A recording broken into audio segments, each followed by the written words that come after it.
Happy Mother's Day, sisters, Mama. Happy Mother's Day. Thank you so much for everything.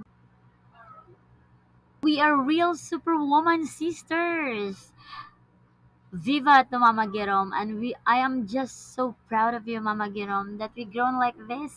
Same as you, na talagang di pa huli sa pagtsatsaga.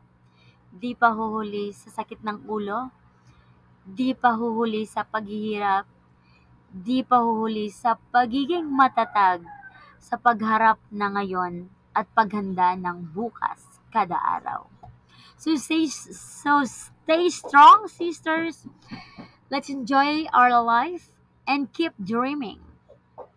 And to all mothers out there, to the whole world, happy Mother's Day. Let's enjoy our everyday life. God bless us all.